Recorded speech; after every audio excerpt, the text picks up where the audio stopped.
आज हम पढ़ेंगे जंक्शन ट्रांजिस्टर, जिसे बाइपोलर ट्रांजिस्टर कहते हैं।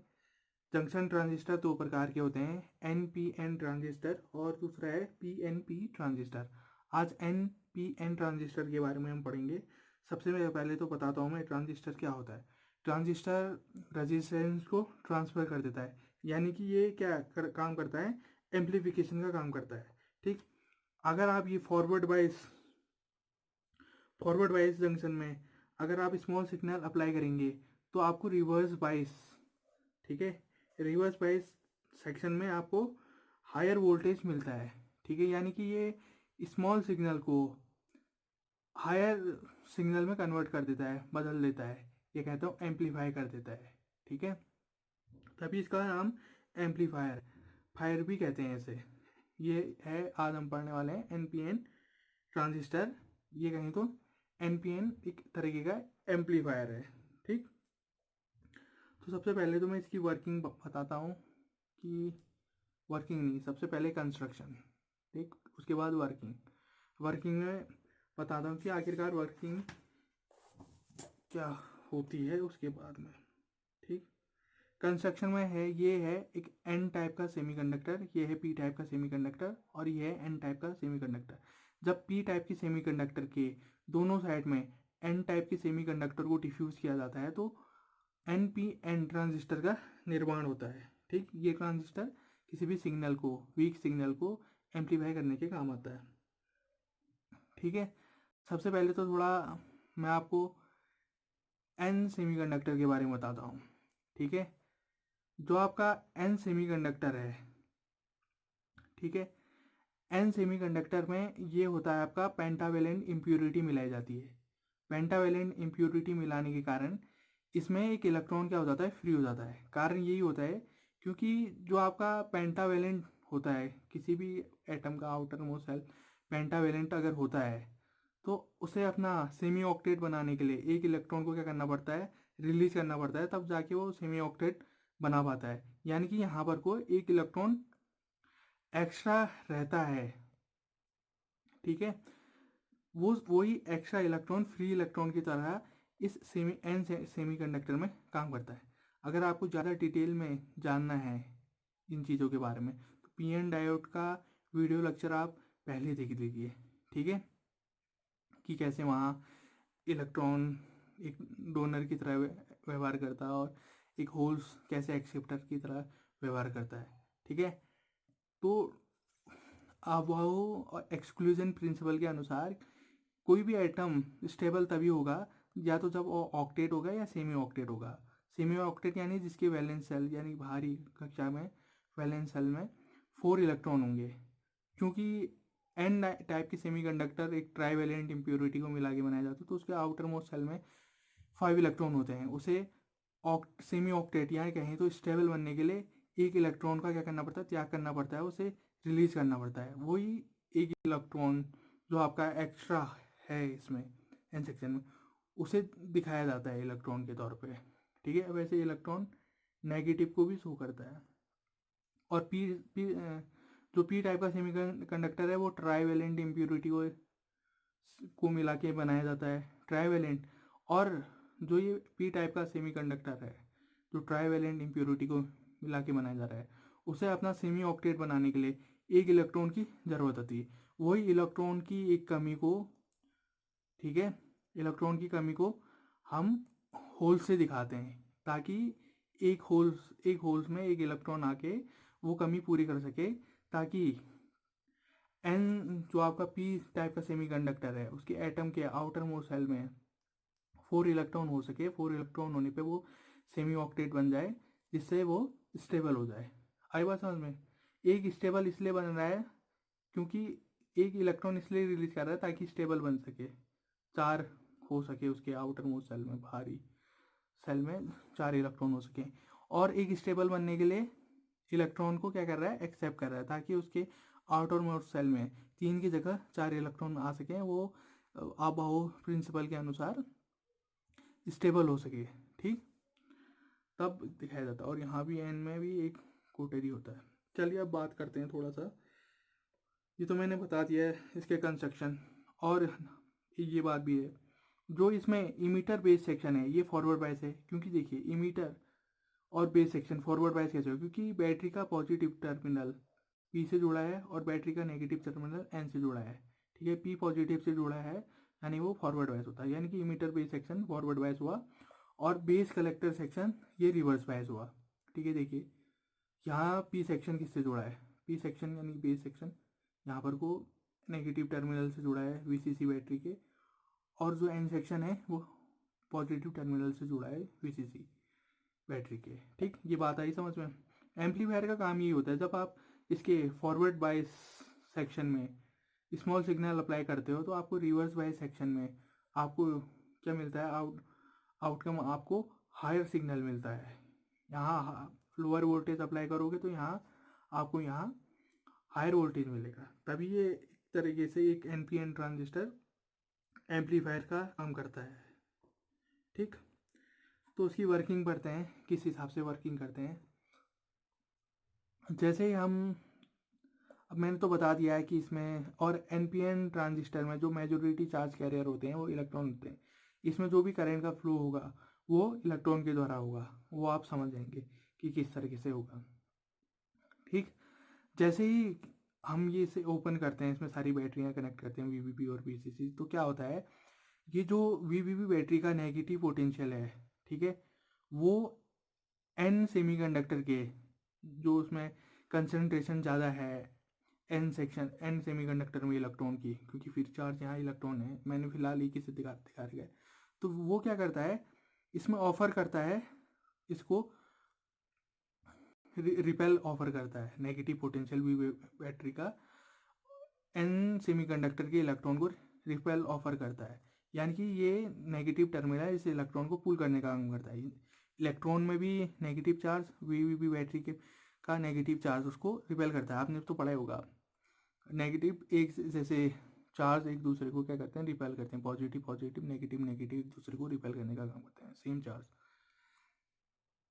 तो क्या होता है, इलेक्ट्रॉन यहाँ इमीटर सेक्शन के, ये कहें तो जो आपका एन सेक्शन है, ठीक है, एन सेमीकंडक्टर है जिसे इमीटर सेक्शन कहते हैं, तो क्या होता है इलेक्ट्रॉन यहाँ से फ्लो करना शुरू कर देते हैं। ठीक, इमीटर से इलेक्ट्रॉन फ्लो करना शुरू कर देते हैं बेस की तरफ।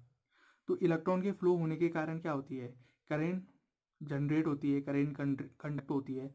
तो करेंट इमीटर से इलेक्ट्रॉन के फ्लो होने के कारण तो इस सर्किट में क्या होता है, इमीटर करेंट जनरेट हो जाती है, जिसे आई ई का कहते हैं। ठीक है, अब आप कहेंगे कि इलेक्ट्रॉन तो इधर की ओर फ्लो हो रहे हैं और करंट इधर की ओर। देखिए हाइपोथेटिकल फिजिक्स में ये माना जाता है कि इलेक्ट्रॉन की फ्लो की इनवर्स डायरेक्शन में ही आपका करंट फ्लो होता है। ठीक है, अगर किसी भी वायर में इलेक्ट्रॉन की डायरेक्शन इधर की तरफ है तो हाइपोथेटिकली माना जाता है कि करंट की डायरेक्शन उसके इनवर्स में यानी कि इसके विपरीत है। ठीक है, तो इलेक्ट्रॉन भले ही इमीटर में फ्लो हो रहा है, इमीटर टू बेस जा रहा है, ठीक है, पर करंट का फ्लो होगा बेस टू इमीटर, यानी कि इमीटर करंट यहाँ इस तरीके से इधर फ्लो होता हुआ दिखाई देगा। जैसे ही इलेक्ट्रॉन पहुँचते हैं आपके, मैंने फिलहाल एक ही इलेक्ट्रॉन दिखा रहे, वैसे सब यहाँ पर कोई जो आपका एन सेमीकंडक्टर है इसमें मेजॉरिटी चार्ज कैरियर इलेक्ट्रॉन ही होते हैं, क्योंकि पर एटम में एक इलेक्ट्रॉन फ्री होता ही है, और ये जो आपका एन सेमीकंडक्टर बहुत सारे एटम से मिलकर बना ही होगा। तो इलेक्ट्रॉन यहाँ पहुँच जाते हैं, तो यहाँ जो पी टाइप के सेमीकंडक्टर है जिससे पी सेक्शन, इसमें मेजॉरिटी चार्ज कैरियर के हैं, होल्स हैं। होल्स क्या करते हैं, होल्स एक्सेप्टर होते हैं जिसे पॉजिटिव से बताया जाता है, ठीक है, दर्शाया जाता है। तो ये क्या करते हैं, या जो भी एटम है इसमें जितने भी एटम होंगे आपके पी सेमीकंडक्टर में, हर एटम के आउटर मोस्ट सेल में एक इलेक्ट्रॉन की डिफिशियंसी होगी जिसे होल्स या कोटर से डिनोट किया गया है। तो वो क्या क्या करते हैं, कुछ इस तरीके की इसका कंस्ट्रक्शन होता है एनपीएन ट्रांजिस्टर का। इसमें सिर्फ 5% ही कंसनट्रेशन होल्स का होता है, इसके मुकाबले इमीटर के मुकाबले भी इसमें 5% कंसनट्रेशन ही, ये मान सकते हैं कि इतना ही कंसनट्रेशन होता है आपका होल्स का। तो क्या होता है, जितने भी इलेक्ट्रॉन यहाँ से मूव हुए पी सेक्शन में पहुँचे, बी सेक्शन में पहुँचे, इलेक्ट्रॉन कंबाइंड हो जाते हैं, रिकम्बाइंड हो जाते हैं किसके साथ, होल के साथ होल्स को भर देते हैं, ऑक्यूपाई कर देते हैं उसके आउटर मोस्ट सेल को, ठीक है। 5% होल्स रिकम्बाइंड हो जाते हैं किसमें, बेस सेक्शन में इलेक्ट्रॉन के साथ, ठीक है। बचे 95%, वो 95% मूव करते हैं, वो 95% इलेक्ट्रॉन यहाँ बच जाते हैं, ठीक है। वो रिकम्बाइंड नहीं हो सकते क्योंकि होल्स तो बचे ही नहीं, क्योंकि इसमें कंसंट्रेशन होता ही नहीं है जो उतना बनाया हुआ, क्योंकि डोपिंग ही की है, इस तरीके से की जाती है। ये समझाने के लिए बता रहा हूँ, इस तरीके से ऐसा होता है करके, ठीक। तो उसी समय क्या होता है, उसी समय जैसे इलेक्ट्रॉन अब यहाँ पहुँच गए हैं, वो रिकम्बाइंड नहीं हो पाए होल्स से, ठीक। तो उसी समय क्या होता है, वीसीसी बैटरी का जो नेगेटिव पोटेंशियल है वो ऑफर करता है रिपेयर ऑफर करता है इन 95% इलेक्ट्रॉनों पर। तो क्या होता है, इलेक्ट्रॉन मूव करते हैं बेस से कलेक्टर की तरफ, तो यहाँ पर कोई करंट प्रोड्यूस हो जाती है जिसे कहते हैं base current, base current IB produce हो जाती है। क्योंकि इलेक्ट्रॉन जा रहे इधर की हो रहे हैं तो करंट इधर की हो रही तो प्रोड्यूस होगी, क्योंकि हाइपोथेटिकली यही माना जाता है। तो यहाँ पर को बेस करंट प्रोड्यूस हो जाती है। अब चूंकि इलेक्ट्रॉन पहुँच जाते हैं, अब कहाँ 95% इलेक्ट्रॉन पहुँच जाते हैं N सेक्शन में, N सेमीकंडक्टर में, जिसे कलेक्टर कहा जाता है, ठीक है। क्योंकि यहाँ से तो P सेमीकंडक्टर से तो बेस करंट फ्लो हो गया, बेस से कलेक्टर की तरफ बेस करंट फ्लो हो गया, इलेक्ट्रॉन फ्लो हो गए, तो उसे IB कहा गया, बेस करंट IB कहा गया। तो इलेक्ट्रॉन पहुँच जाते हैं यहाँ। अब यहाँ है N सेक्शन में तो मेजॉरिटी चार्ज कैरियर इलेक्ट्रॉन ही है, ठीक है। इलेक्ट्रॉन है यहाँ मेजॉरिटी चार्ज कैरियर, और ऊपर से इलेक्ट्रॉन और यहाँ पहुँच गए। तो उस समय क्या होता है, उस समय यहाँ पर को कैसे करंट प्रोड्यूस होगा, उसका कारण ये है, जो ये पॉजिटिव पोटेंशियल है वीसीसी बैटरी का, वो क्या करता है, अट्रैक्ट करता है इसका पॉजिटिव पोटेंशियल इलेक्ट्रॉन के नेगेटिव चार्ज को, या कहें तो इलेक्ट्रॉन को अट्रैक्ट करता है, तभी यहाँ पर को कलेक्टर में करंट प्रोड्यूस हो जाता है। तो इस करंट को कहते हैं कलेक्टर पोटेंशियल। चूँकि इलेक्ट्रॉन निकल के यहाँ जा रहा है पॉजिटिव, क्योंकि ये खींच रहा है अपनी तरफ, अट्रैक्ट कर रहा है वीसीसी अपनी तरफ खींच रहा, तो इलेक्ट्रॉन यहाँ से तो करंट कहाँ प्रोड्यूस होगी, करंट इसकी ऊपर वाली डायरेक्शन में ऐसे प्रोड्यूस होगी। इसे IC करंट कहा जाता है, कलेक्टर करंट कहा जाता है, क्योंकि इलेक्ट्रॉन निकल के कहाँ जा रहे हैं, वीसीसी बैटरी पे जा रहे हैं, और करंट उसकी इनवर्स डायरेक्शन में प्रोड्यूस होगा। तो IC करंट यहाँ पर वो प्रोड्यूस हो गया। आई बात समझ में। अब बीच में थोड़ी डिफ्लेक्शन लेयर होती है, वो आप अपने से थोड़ा बहुत समझ लेना कि क्या काम कर रहे हैं नहीं कर रहे, क्योंकि डिफ्लेक्शन लेयर तो होती ही है यहाँ पर वो, ठीक है। N सेमीकंडक्टर और P सेमीकंडक्टर के बीच में भी डिफ्लेक्शन लेयर होगी, P सेमीकंडक्टर और N सेमीकंडक्टर के बीच भी डिफ्लेक्शन लेयर होती है। ये थोड़ा सा ज़्यादा मैंने आपको बता दिया है था PN डायोड में, ठीक है। डिफ्लेक्शन लेयर का काम क्या होता है, कैसे करके यहाँ पर कोई एक बैरियर का निर्माण हो जाता है। यहाँ पर को मैं ज़्यादा उतना डिस्कस नहीं करूँगा, क्योंकि यहाँ पर को कॉन्सेप्ट वही चीज़ें हैं, ठीक है। डिप्लीकेशन लेयर इसलिए नहीं बता रहा क्योंकि थोड़ा लंबा हो जाएगा कहीं टॉपिक, आप समझ सकते हैं डिप्लीकेशन लेयर कैसे फॉर्म हो जाती है करके, ठीक। तो जैसे तैसे पहुँच जाता है इलेक्ट्रॉन कहाँ तक, आपके कलेक्टर तक पहुँच जाते हैं, ठीक है, डिप्लीकेशन लेयर के होने के बाद। क्योंकि डिप्लीकेशन लेयर यहाँ पर को होगी, वो भी क्या करने के काम करेगी, एक तरीके से एक तरह के बैरियर का निर्माण करेगी, ठीक है। बैरियर फॉर्मेशन करेगी, इलेक्ट्रॉन को यहाँ पहुँचने नहीं देगी।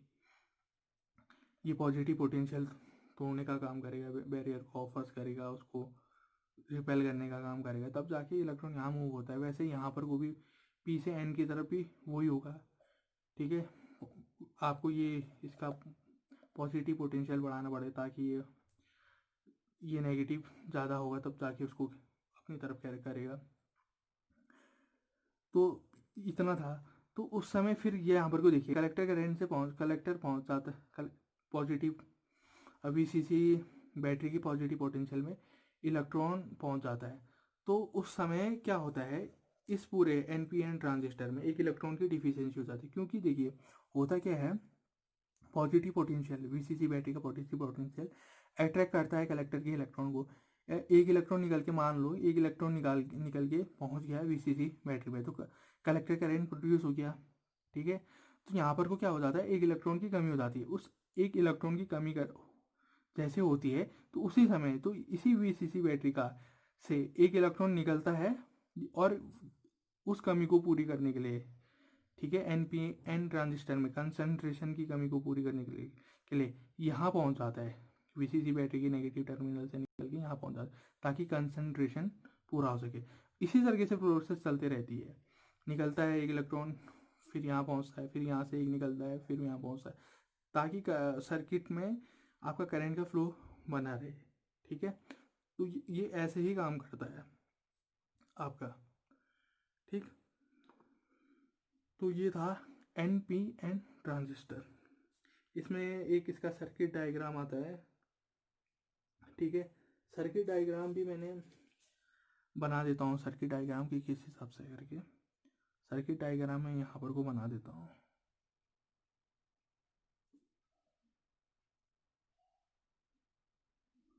ये है, ये इमीटर, ये बेस और ये कलेक्टर। बस NPN ट्रांजिस्टर और PNP ट्रांजिस्टर के सर्किट डायग्राम में क्या अंतर है। NPN में जो आपका साइन है ऊपर की तरफ है और PNP ट्रांजिस्टर में जो साइन है वो नीचे की तरफ है। बस इतना ही अंतर है। ठीक, आप याद कर सकते हैं इस वाले साइन को देख के कि ऐसा है हुआ करके, बाकी साइन सब नीचे की तरफ ही हैं इसके।